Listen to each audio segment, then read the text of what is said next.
What you think about when you're born into a fire? Let them burn it out. Sell them to the richest buyer.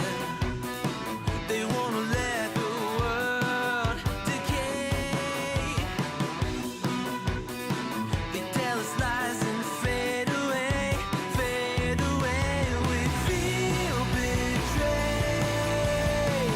We were raised to lose the race. Wake at the back of the pack, kill it anyway.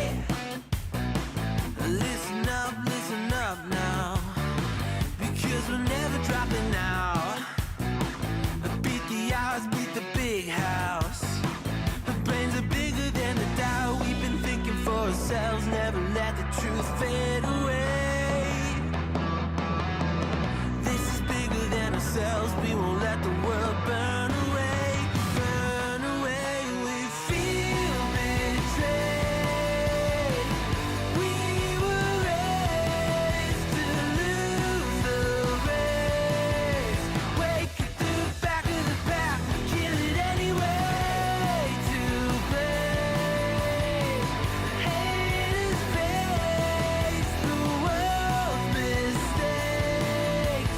Wake at the back of the pack, kill it anyway.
What is good, YouTube? It's Monday. You know what that means.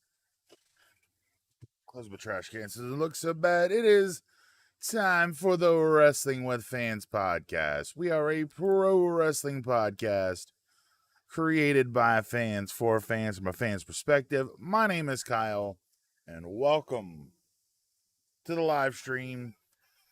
Tonight, it's all about what in the hell in a cell. We're going to break down Hell in a Cell from last night.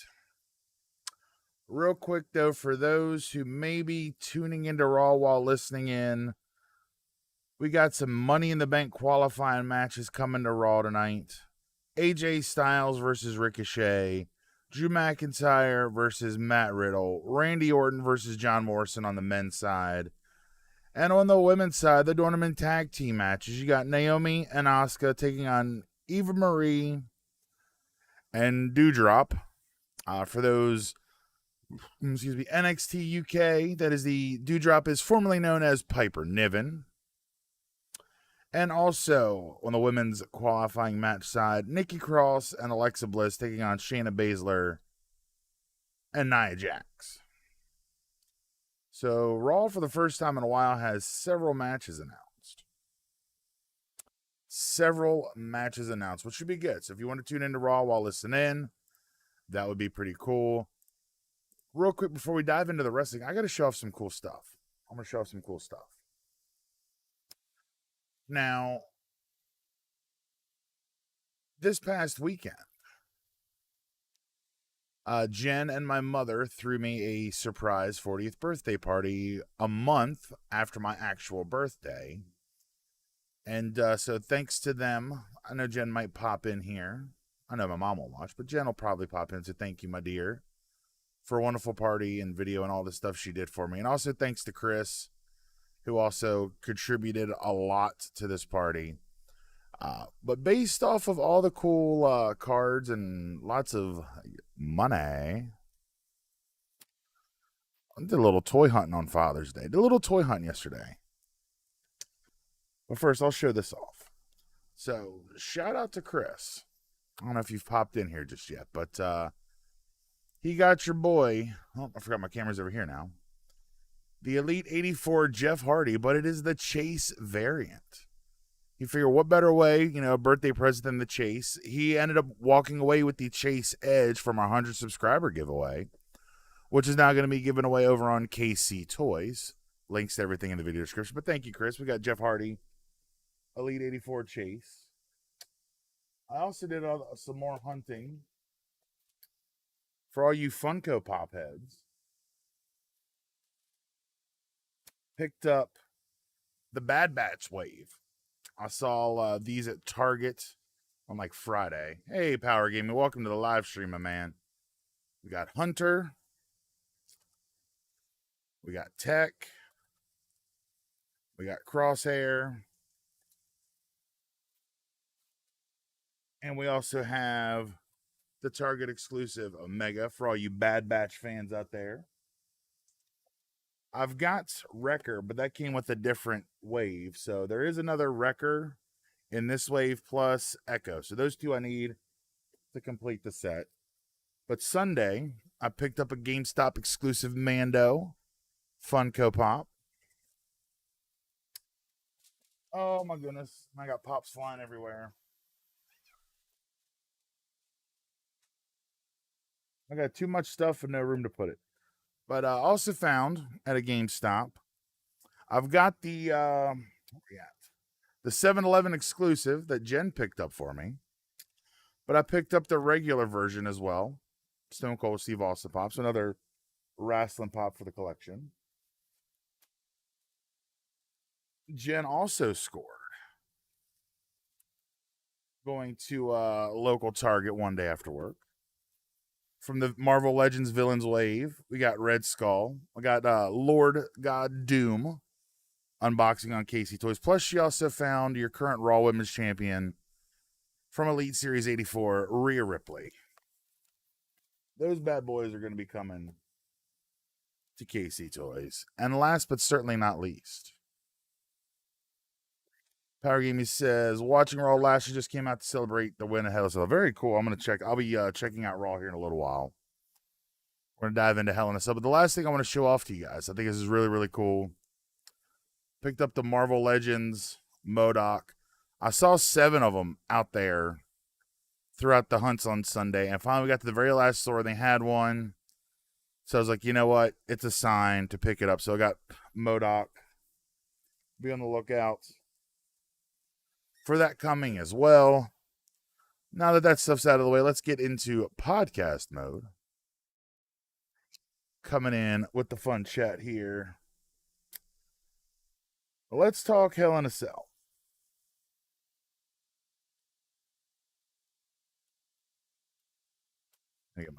Let's talk Hell in a Cell.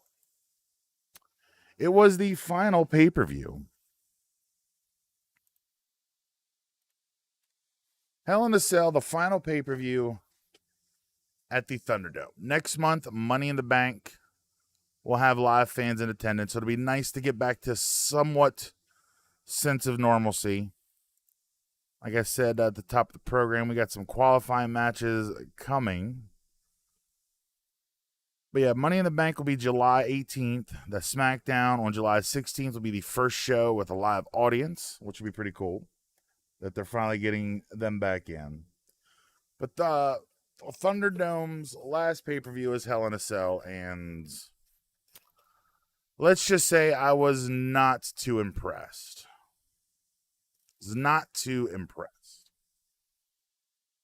The matches themselves were fine. I thought a lot of the actual matches themselves were pretty good. However, the finishes to some of these were just absolutely atrocious. And we'll break them all down. We'll go match by match.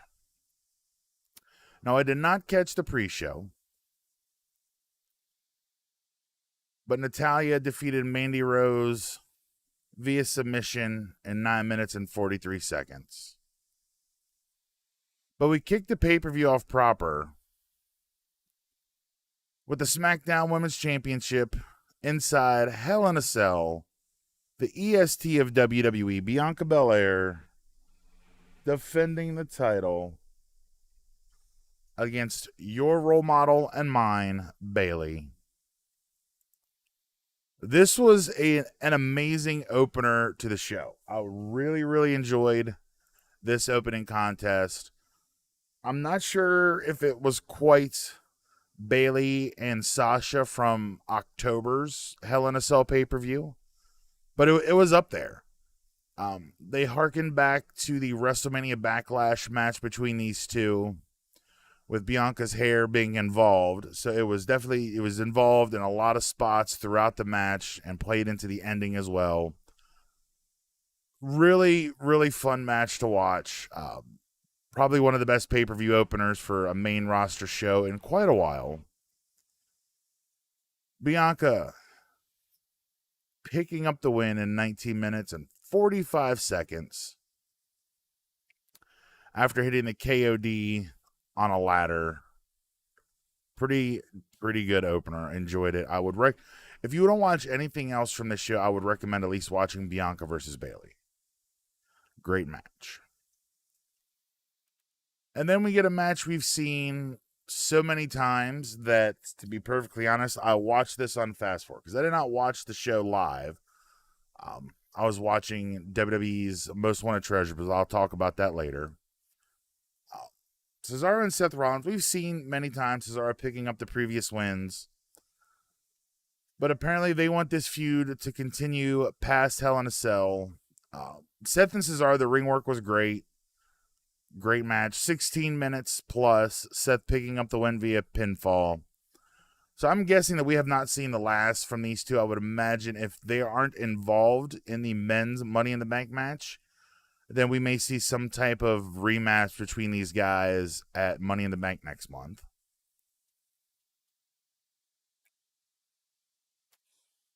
I mean, Cesaro had won the previous, 3 matches between the two of them?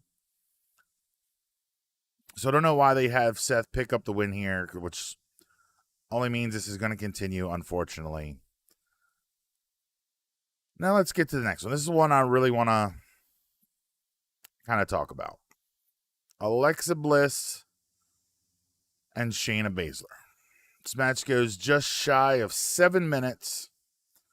Alexa picking up the win with the Twisted Bliss. Now, I was kind of okay with the magic and hocus pocus stuff during the Thunderdome. But now that fans are only a few weeks away from being back in the arena, they're not going to be able to do the hocus pocus, the magic shows. And I was really hoping, and maybe I'm just kind of I'm jumping the gun here. I was really hoping Hell in a Cell would be like the first show for WWE to kind of not include hocus pocus. But maybe it's the last. We'll see where things go tonight on Raw and next week, and in the couple weeks leading up to fans returning. Which is why I think they got rid of Alexa's little doll that I don't even remember her name, because that's just how not into that storyline I've been. But Alexa's magic powers came into play here. She had Nia Jax under a trance and used that to have Nia slap the living hell out of Reginald. And then Shayna getting caught with the Sister Abigail, or whatever Alexa's version of that move is, and then the Twisted Bliss for the win. I love Alexa Bliss. I was kind of intrigued where this whole Fiend-like character of hers was going to begin with. But they have her dressing up like she's a little 10-year-old schoolgirl. Acting like it, dressing like it, playground. Could be sending the wrong message to some adult fans out there. There may be some people tuning in for that reason, and I really hope WWE is aware of that and may make some changes to Alexa's character going forward once fans return. But I've been saying this all along. Hashtag Shayna deserves better. I love Shayna Baszler. I think she's very talented. The most legit female WWE has on their roster.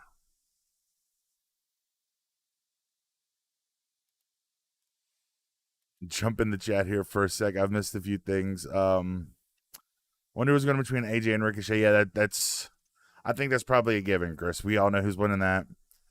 Kyle's girlfriend was clapping at his birthday party. We're not going to talk about that. Power Games says, why couldn't they do Hocus Pocus? Because in the live audience, you're not... Some of this stuff with like the wardrobe changes and crazy stuff like that, they're able to get away with it because they can pre-tape a lot of the stuff. They're not going to be able to do that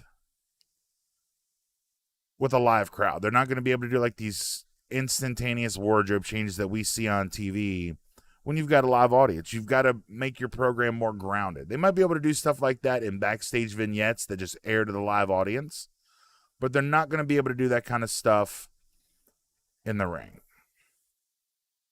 Like that. Alexa Shanga, that's a good analogy. And I do not have an audition couch. It's a love seat.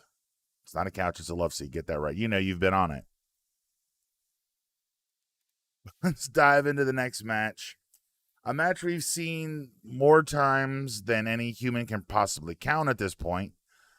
Sami Zayn and Kevin Owens go about 12 and a half minutes. Sami picking up the win again. This was kind of a match thrown in last minute with Roman and Rey Mysterio's match being moved from the pay-per-view proper to Friday SmackDown. More on that in a little bit. The in-ring match was great. I mean, it's the same. It's nothing less than I'd expect from a Sami and KO match. They're really great together as either as a tag team or as foes. They always have great matches. Again, Sami picking up the win. And then now another match. The last two here. Bianca and Bayley was great. Seth and Cesaro, even though I didn't really care about the story leading into it, I'm kind of over it. The match was great. Alexa and Shayna was just stupid. KO and Sami, again, it was kind of last minute. Not a lot of build going into this pay-per-view match, but a great in-ring match. And without Rey and Roman, I think the show kind of suffered. because the final two matches, first is the Raw Women's Championship match, Charlotte Flair versus Rhea Ripley. And I talked about this last week.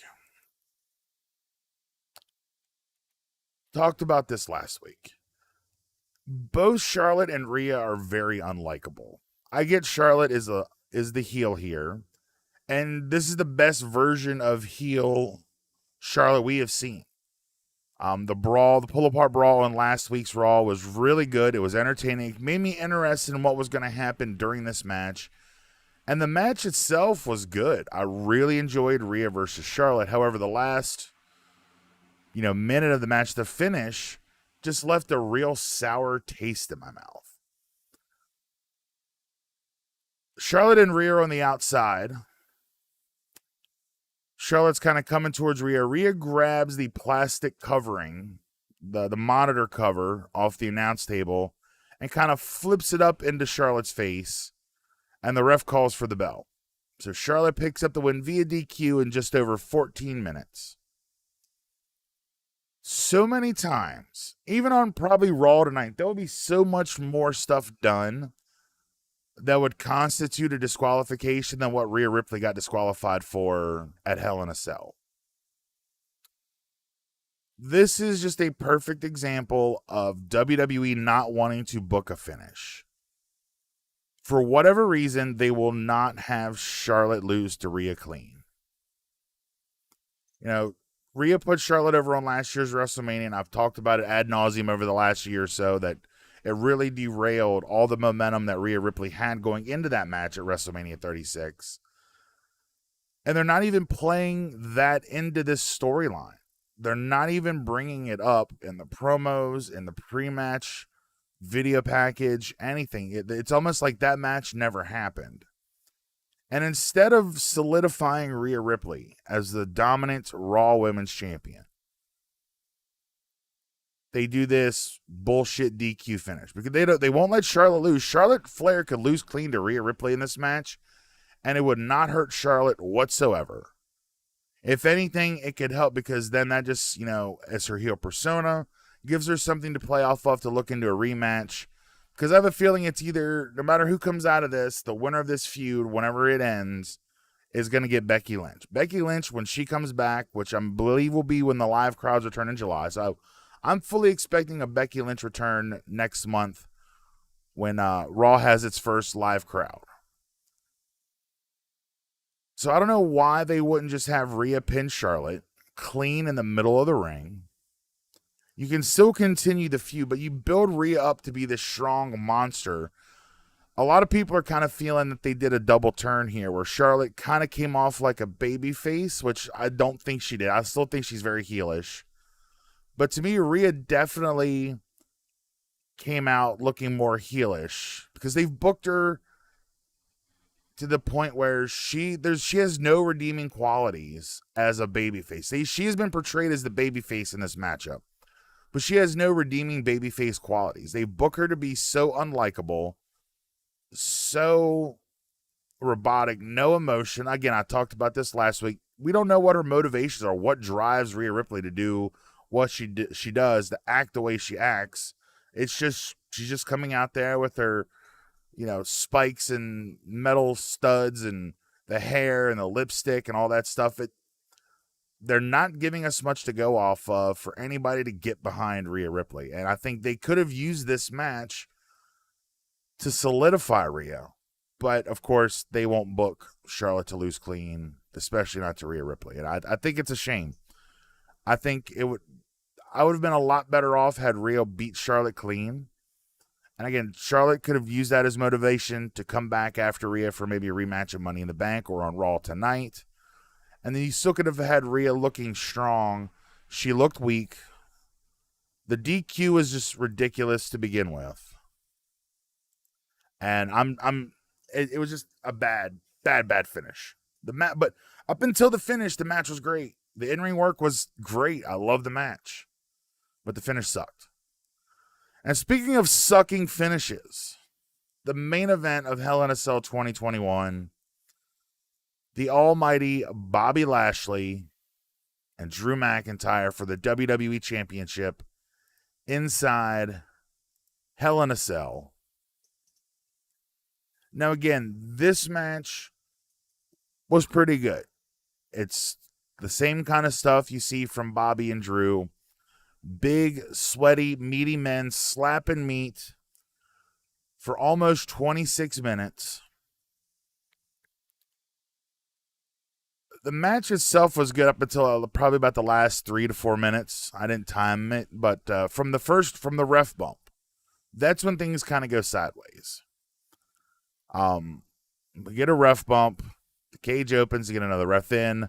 MVP gets in. He gets involved. He gets a beating from Drew. Drew looking like he's going to get the win and get the WWE Championship back. MVP with the distraction, and then Bobby pins Drew McIntyre inside Hell in a Cell via schoolboy roll-up. The two top guys on your A program main eventing your Hell in a Cell pay-per-view, and it ends with a surprise roll-up.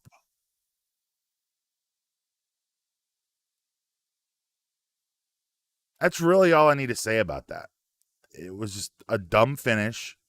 Bobby's beaten Drew clean before. I don't see what they needed to do here. You know, we should have gotten a clean finish. The last two matches on this card were stupid finishes. Both matches, Charlotte and Rhea, Bobby and Drew, great in-ring work throughout the entirety of the match, but the finishes were just horrible. And I watched it today. I watched Hell in a Cell today and not last night. And the first thought in my head after watching Hell in a Cell was, thank God I didn't watch that last night, because I'd have went to bed pissed off. I'd have went to bed upset that this is the kind of crap that they're giving us. It just was not a good show as far as finishes. The in-ring work was great, but for whatever reason, WWE just keeps booking these stupid finishes. And that, my friends, is my review of WWE Hell in a Cell. Jump over here to the chat real quick and catch up what I missed.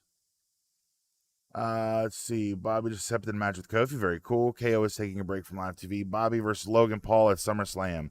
Chris, I'm going to be bringing that up here in a minute. What's next for Lashley? Because I've got some interesting things. Power Game says AJ and Omos just come out. It's AJ and Ricochet going on right now. Thank you for the updates, my friend. Always appreciate the updates. The next question, what's next for the WWE Championship? Now, going on Raw, we just talked about it in the chat, Bobby just accepted a match with Kofi Kingston. We do have Money in the Bank coming up in July. What does Bobby Lashley do at SummerSlam? If you believe all of the dirt sheet reports, and this is where Bobby would chime in perfectly with dirty sheet. Ooh. They're saying, Brock, there's no timetable for Brock coming back. People maybe are talking Cena, but I think Cena's lining up for more Roman Reigns than Bobby Lashley. But what's the big money matchup for the WWE Championship at SummerSlam? I don't see Kofi being that matchup for Bobby at SummerSlam. I can see Kofi getting a shot at maybe a Money in the Bank. That'd be a good little short-term feud to get to the SummerSlam season. But WWE, for whatever reason, they've been having these Bobby Lashley, Drew McIntyre matches for months now. Going back, even just to WrestleMania and before, but really from WrestleMania. They're not heating anybody up. There's nobody lined up. There's nobody ready. There's nobody that they could just insert, bump up into that world title picture to take on Bobby Lashley for SummerSlam. SummerSlam's is like, the summer version of WrestleMania. And people are talking that this year, since there'll be like a full crowd and not like a partial crowd at WrestleMania, they're trying to make SummerSlam WrestleMania quality. They're going to give us WrestleMania level show at SummerSlam. But there's nobody lined up for Bobby. I mean, they could do Cena, but again, I think we're probably looking at Cena and Roman. And then Roman maybe and The Rock after that, whether that be at a Survivor Series or next year's WrestleMania. Brock Lesnar is always an option for either Roman or Bobby. But again, I don't see Brock making that return anytime soon. People are saying that there's been no talks between WWE and Brock Lesnar. As far as the Raw roster goes, there's only really two guys that you could really put into that match cold, where you could kind of believe that it would be a big matchup, and that's Randy Orton and AJ Styles. Both men are currently part of tag teams. Both men are set to do qualifying matches for Money in the Bank. Maybe they do, whoever wins Money in the Bank next month cashes in on Lashley at SummerSlam. But again, I still think you need a big name, and I don't think a cash-in, even an announced cash-in, is worthy of like a WrestleMania style show like they want to give us with SummerSlam.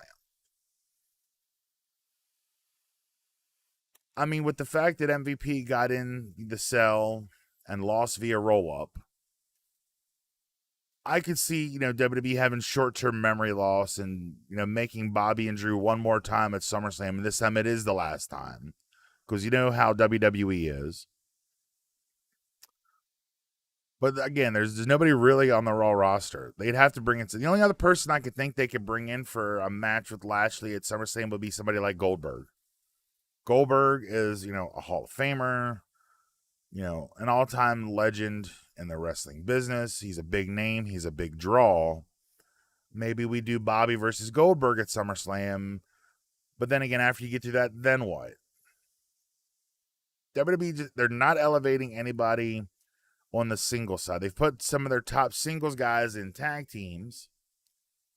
And there's nobody really heating up on the men's side that could potentially challenge Bobby Lashley. So hopefully sometime between now and Money in the Bank, WWE puts a fire under somebody, straps the rocket to him, and shoots him up the top of the card to try and elevate somebody that's going to make a matchup with Bobby Lashley at SummerSlam, or even if you have to wait out till Survivor Series to get a big match. I mean, Survivor Series it'll be champions because they do that dumb stuff. It'll probably be Roman versus Bobby at Survivor Series, which that would be a cool matchup to see. I'd be excited for that. I'm not sure if they'd include Karrion Kross, whoever the NXT champion is at that time. But you mean Survivor Series, you'd be looking at Bobby and Roman. But again, there's nobody set up for SummerSlam. Nobody really lined up post Money in the Bank, post Hell in a Cell for Bobby Lashley, really to build to like that big marquee matchup. So I'm hoping tonight or next week or the week after, in the next 2 to 3 weeks, we need something from WWE. We need something on Raw to get us excited to build for a match for that WWE Championship at SummerSlam. Let me pop back into the chat. Says Power Gamer says Bobby versus Kofi, Hell in a Cell. I would not like to see that, me personally. Oh, it's right now. Okay.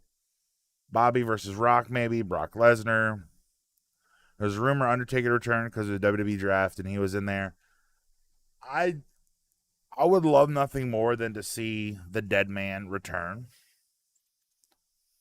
I would love nothing more than to see the Undertaker back. But after WrestleMania last year, after the Boneyard match, and after the Survivor Series send-off, I think that's the Dead Man riding off into the sunset. I really think that's what it is, and I really hope that's what it is. I don't want to see him come back. I really, really don't. And that's coming from me, that's actually saying something, because I love the Undertaker. What up, Dad?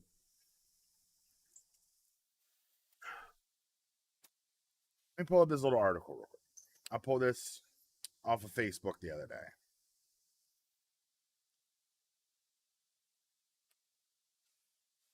So Tony Khan did an interview with UPI.com. Says here, AEW President Tony Khan talked about why AEW didn't have a Thunderdome set up like WWE during the COVID-19 pandemic. Says here, quote, I didn't want to have a video wall, and I pushed back when I got pushed to do a video wall, Khan said. It was a fine idea, and WWE did it, but it wasn't what I wanted to do. I respect it, it's good, and it's economical, but I wanted to continue to find a way to do shows for the fans every week, and the fans at Daly's Place supported us. We built like a wrestling territory, having a weekly audience. I'm really proud of that. He also commented on Double or Nothing and the safety of AEW shows during the pandemic. He says here, I thought it was one of our finest moments as a company, and I was really glad to come back and do the first big 100% totally safe wrestling show. The thing I take most pride in doing these live events is having zero transmissions. We've been doing shows since August with fans and have had zero transmissions. Which is true. There's been no real reported outbreak from any AEW show. So I don't know why, WWE didn't pull the trigger sooner to have a live audience, since WWE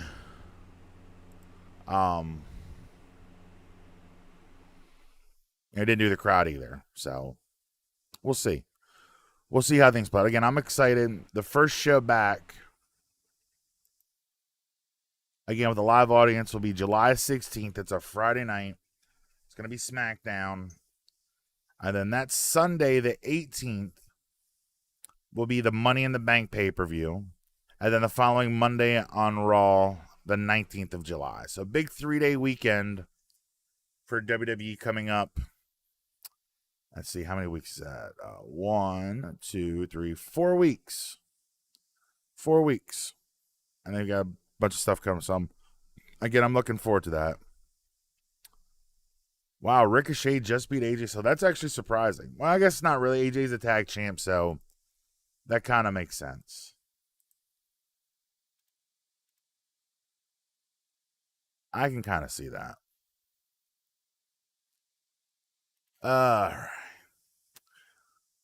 Ricochet and the Money in the Bank. That's, to me, that's surprising. That's surprising. I figured they would go with AJ. I really figured they would go with AJ there. But I guess he's a tag team champ with Omos. So I guess, it is what it is. Don't really have a lot else. That's all I really had was just a Hell in a Cell review tonight. I guess one thing I can show off. Chris and I did some filming last week for KC Toys. And I'll just share this off real quick because I think it'd be kind of fun to show off. You saw I got my ringside order in. I showed it off last week. But Ultimate Edition Ric Flair looks absolutely amazing. This is such a good figure. My first Ric Flair. But the Ultimate Stone Cold Steve Austin. If you have the ability to pick up either figure, I highly recommend these two Ultimate Editions to add to your collection. And just a little thing, like if you notice one thing about this Austin 316 shirt, there is no Velcro. It is like a legit fig t-shirt that you have to pull on over like we would put on a normal shirt. And I just got to say, Mattel, if you ever watch this, Mattel, we need more shirts like this. No more Velcro shirts. Give us soft goods, legit shirts. That's all I got to say about that. They're such cool figures. But those unboxing, that's going to come over to KC Toys. See, Power Gaming asks, good question. What men do you want to win the Money in the Bank and what women? Well, not knowing who's in the Money in the Bank match, I can't really predict just yet. But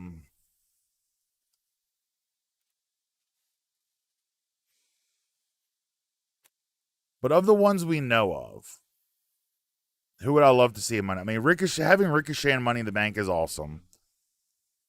I between Orton and John Morrison, I'd rather see John Morrison in. I think he would bring such a unique move set to a Money in the Bank match. These kind of matches are made for him. And as far as Drew and Matt Riddle, I'd rather see Matt Riddle in.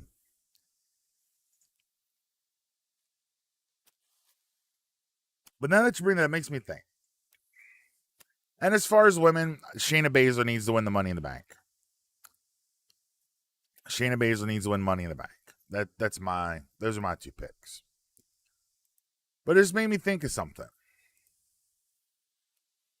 Drew McIntyre is going to be in a qualifying match for Money in the Bank. Drew McIntyre is no longer allowed to challenge Bobby Lashley for the WWE Championship. He's no longer allowed to challenge for the WWE Championship as long as Bobby Lashley is champion. So I'm wondering if they're going to use this Money in the Bank briefcase to allow for another Drew versus Bobby match. Maybe a loophole into their rules. Or, and the only way I see this working out would be if Bobby goes full-blown heel, which I don't think WWE is willing to do, but I think it could work that way if they wanted to play it out that way.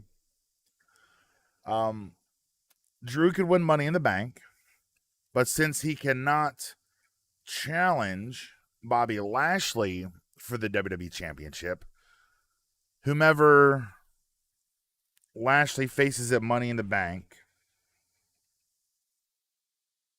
or at SummerSlam, or whatever, Drew costs Bobby the title, cashes in on the brand new champion, whomever that is, and that's his ticket back to the title. But I think that would set a precedent of Drew going kind of full-blown heel. I think it would be kind of cool, but I don't see WWE pulling that trigger, making Bobby Lashley a heel. Or not Bobby Lashley, but Drew McIntyre a heel. It would be cool, but I just don't see that happening that way. But it's fun to think about. It's fun to talk about. Because there's not really a lot else fun to talk about on WWE. But what I will talk about for a little bit here. The WWE's Most Wanted Treasure show. I've talked about it a few times here on the podcast. If you're not watching that on A&E, I highly recommend checking that out.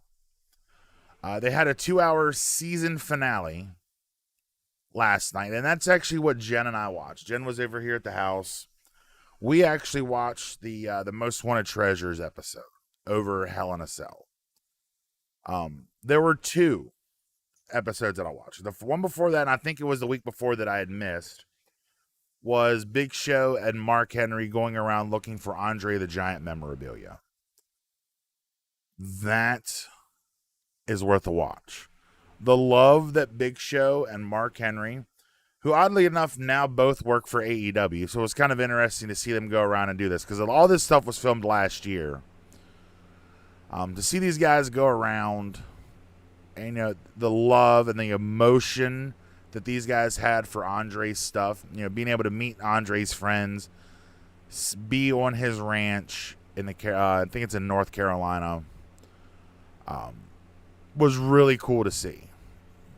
They did score several cool things of Andre's to bring back, but the season finale is the one that I really, really enjoyed. And longtime fans of the show know that I have talked about this match so many times, the 1992 Royal Rumble.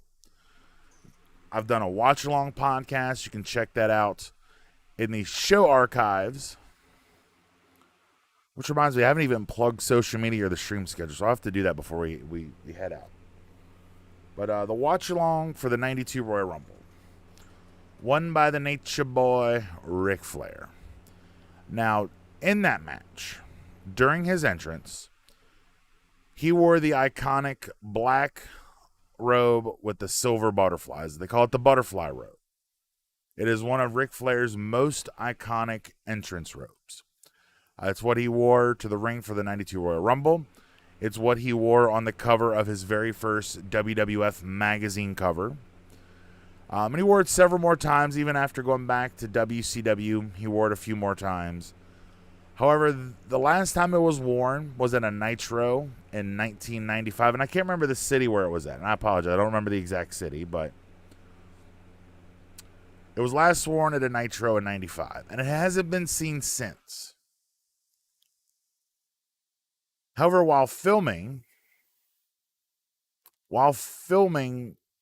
the show last year, the robe resurfaced for the first time in 25 years. Someone bought it at auction for $10,000. So, of course, I guess let me take a step back.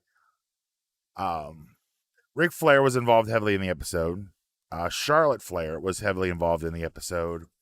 And hey, it's Conrad Thompson, the Podfather himself, and also son-in-law of Ric Flair, was heavily involved in the procuring of this butterfly robe. And it's such a cool episode. And I recommend going out of your way to watch this at some point this week. I'm sure you could probably find it on A&E.com or on the A&E app. Free to watch, I'm sure. Or through whatever your cable provider is. A lot of times they'll have those programs free on demand. But I would recommend watching this. So they were able to get a hold of the buyer. However, he chose not to have the publicity and be on camera, but by proxy through another Ric Flair collector who did the negotiating for him. Now, this guy paid $10,000 for this robe, which, by the way, was left in the hotel that Ric Flair stayed at for this Nitro. And it sat in the lost and found for a long time before somebody finally took it. And no one had seen this robe in 25 years. And all of a sudden, and they had a little thing pop up on the screen, in December 2020 while filming, the robe, resurfaced. This happened. So this is in like December of last year. All this is going down. So they have the gentleman come meet with Ben, who is the head of the WWE warehouse, their archivist, their historian, and also Rick and Charlotte Flair. Conrad couldn't be there, but he was there via video call on an iPad. Well, they made a tentative deal for another Ric Flair robe and also a pair of boots. So he wanted another robe, a specific robe, the safari robe, which had like lions and tigers, all kinds of jungle cats on this green robe. It's an absolutely beautiful robe. And also he wanted a pair of boots, which Conrad Thompson has many, many pairs of Ric Flair boots. And the pair of boots he was willing to trade, along with this other robe, were the same black and red boots that Rick wore during that 92 Royal Rumble match. However, the person that had the safari robe is none other than WWE referee, former WCW referee, and Little Nate himself, Charles Robinson. So Rick and AJ Francis, the host of the show, he's in NXT now, they go to Little Nate's house. They try to work out something to get the safari robe from Charles Robinson to be able to trade to this other guy to get the butterfly robe back. And initially, Charles Robinson just says no. Like, it has too much emotional value to him. And he's like, I'm sorry, I can't do that. They end up talking it out, and Ben at the WWE warehouse offers a trade. Offers him a one-of-a-kind Olivia robe. It's all gold with a special belt clasp instead of the ties like normal. Ric Flair even said it is probably his favorite robe of all time. And after a lot of deliberation and thinking, Little Nate came through. He said, okay, I'll agree to do the trade. So Little Nate, Charles Robinson's going to get this gold robe that they have at the archive. He's going to get that. The Flair family and WWE are going to get the safari robe. Conrad's going to donate the boots. And they're going to make this trade. So they come back and they meet with this other guy who's there on behalf of the owner of the robe. Well, the deal has changed, and pray I don't alter it further, like straight up Lord Vader style. So not only does he want the safari robe that they have, not only does he want the boots that Conrad is giving, he now also wants money. $25,000, 25. So he wants the safari robe, he wants a pair of boots, and he wants 25G. Conrad Thompson, being the man that he is, and I even looked at Jen during the show and I told her flat, I was like, if Conrad's involved, he's going to do whatever it takes to get this freaking robe. Conrad wants this robe. He has talked about it on several of his wrestling podcasts. You know, even tweeting out multiple times, hey, if you've got the DL on this robe, let me know. I'll pay cash. I'm buying. I want this robe. We need this robe back. So the guy goes back to the owner, turns around and says, okay, he wants a little more money. Now this motherfucker wants $50,000. So for the butterfly robe, the Ric Flair butterfly robe, he wants the safari robe. He wants a pair of boots, which Conrad is donating. And he wants 50G. Again, Conrad Thompson, being the man he is, like, done. Well, then this motherfucker comes back and says he wants even more. He's not quite sure. He wants, it's not good enough. Like, he wants a little more. And it's really funny, like, if you watch this episode, Conrad's like, I'm willing to give this guy $60,000. You give me the information, I'll wire the money to him right now.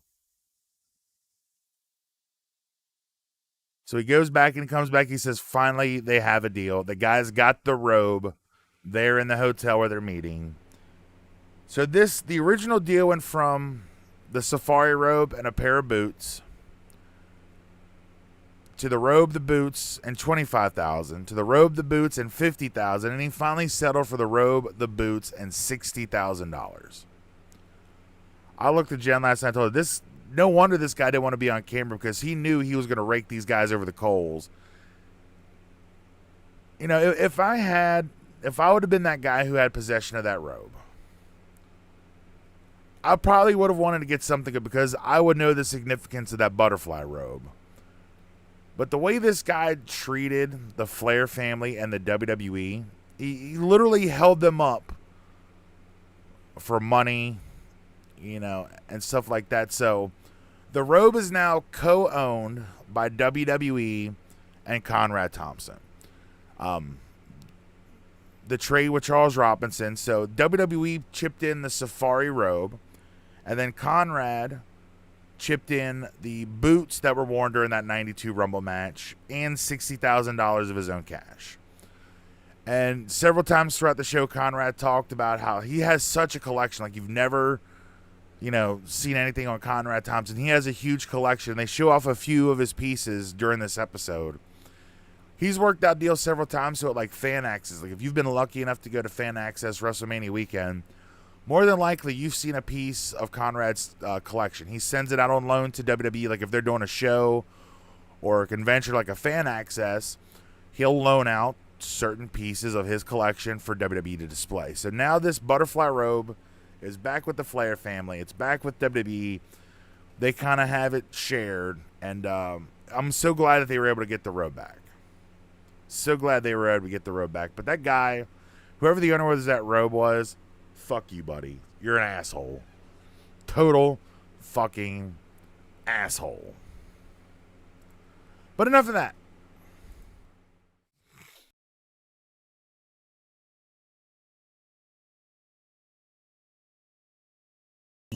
Sorry, to cough and spell there real quick.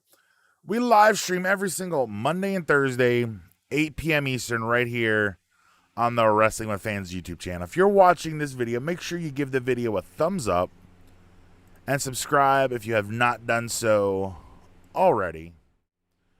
And of course, follow Wrestling with Fans across all social medias: Facebook.com/Wrestling with Fans. Hulk, smash that like button to keep up to date with everything we do here at Wrestling with Fans. If you're watching the live stream now, you already know. You already know, Pa. Like Super Gabby there. Again, give the video a thumbs up if you haven't done so already, and click that subscribe button. Turn on notifications if you want to be notified anytime a video goes up or anytime I'm live here on YouTube. You can also check us out on Instagram at Wrestling with Fans. Download or stream the shows at any time on our website, WrestlingWithFans.com. New audio podcasts are posted every single Saturday morning at 6:05 a.m. Eastern Standard Time. Start your weekend off right with Wrestling with Fans. Or you can download us, take us on the go, get us on your favorite podcast listening device. You can get us wherever you get your podcast fix. Just search Wrestling with Fans Podcast. And finally, the email, the old-fashioned electronic mail, wwfshow@gmail.com.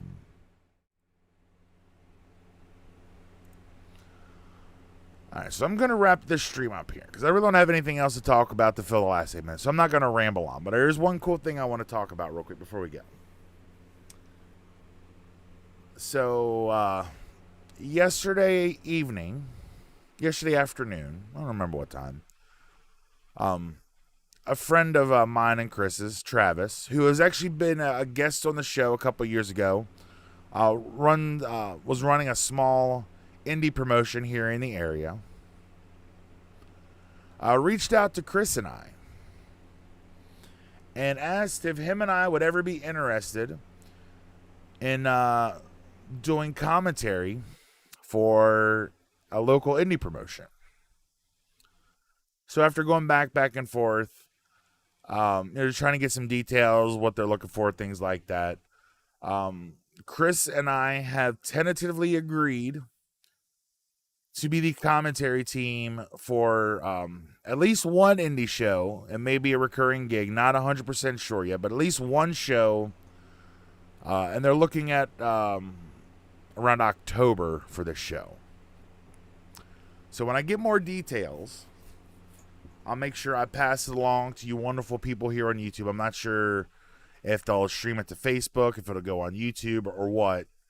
But yeah, I thought it was a pretty cool for Travis to ask both of us, knowing that, you know, we love wrestling as we do. I do have the podcast. The first thing I said to him was, podcasting and doing commentary on live wrestling are two completely different monsters.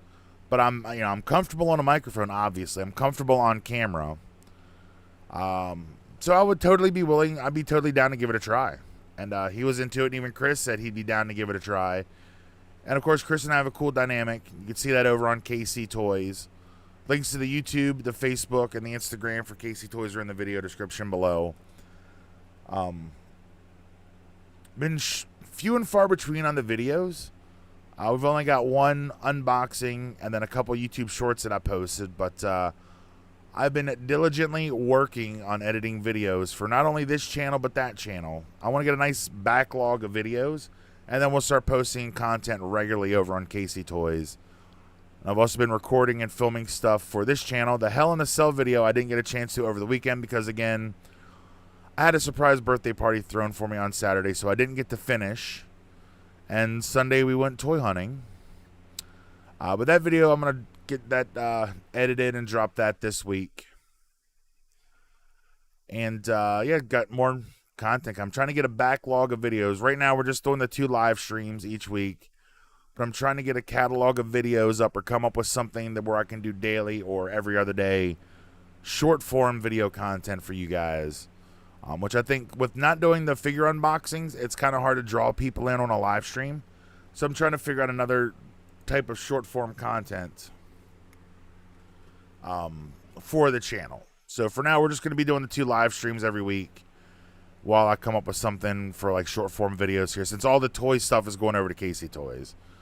Power Game says, congrats on getting your own show. Thank you, Power Game. I'm literally actually looking forward to trying to do color commentary for live wrestling. As you guys know, if you've been a fan of this show for a while, I love doing watch-alongs. I've done several watch-alongs here on the show. It wasn't quite color commentary or, play-by-play, but I've already used to talking during live wrestling, well, taped wrestling, but during, actual matches. So I kind of have a feel. So, I told Travis, give me some information. If you know who all is going to be involved in this, shoot me some of their work so I can get an idea of kind of what things are going for, what we can, be in store for. So I want to do my homework. Power Game, he said it's tentatively in October, so it's still like 3.5, 4 months away. But as soon as I know details, I will make sure you guys know details as well. I would definitely make sure you guys get the details. Again, whether it's going to be like live stream to Facebook or YouTube, or if the videos will go up on YouTube after the fact, I'm not 100% sure. We were just asked if we wanted to do commentary for the show, and we both agreed. So when I get details, if there's a way to watch live or anything like that, I'll make sure you guys know here on Wrestling with Fans. And who knows, maybe it'll turn into a regular gig for Chris and I. But yeah, looking forward to it. But we're going to wrap the stream up here, folks. I'm going to wrap the stream up here. Trying to catch up on notifications. And we're going to wrap up here. I'm going to catch a little bit of Raw before going to bed. But again, one final time. I didn't plug early, so be thankful I've only plugged just now. But I'm going to flash the social medias up there on the screen if you're watching the live stream. Links to everything are in the video description. And again, every Monday and Thursday, live streaming here on the Wrestling with Fans YouTube channel. But we're going to end it here, folks. Thanks, Power Gamer, for always being here in the chat. Thanks, Chris, for stopping by for a bit. Do these people have a YouTube channel? Power Gamer, I do not know. I do not have that info yet. As soon as I know something, I will make sure I talk about it on a live stream, or I'll make a separate video about it. I'll probably just talk about it on the live stream until it gets closer. But yeah, when I get info about where to watch some of this stuff, any of their older stuff that they have, from my understanding, this isn't like a normal promotion.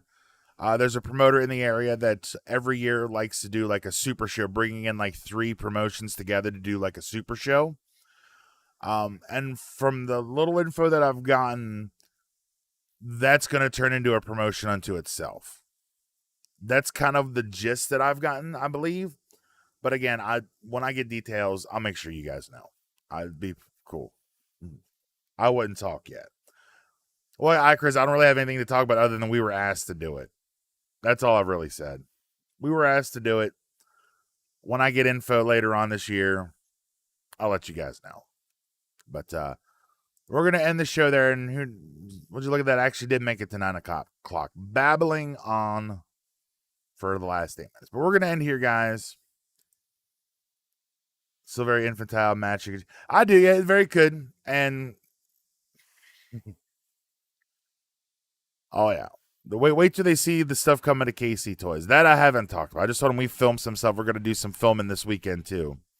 But you guys have a wonderful rest of your evening. If you're watching Raw, enjoy Raw. I will see you all on Thursday,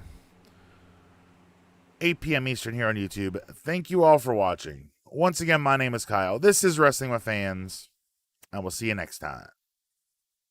Peace.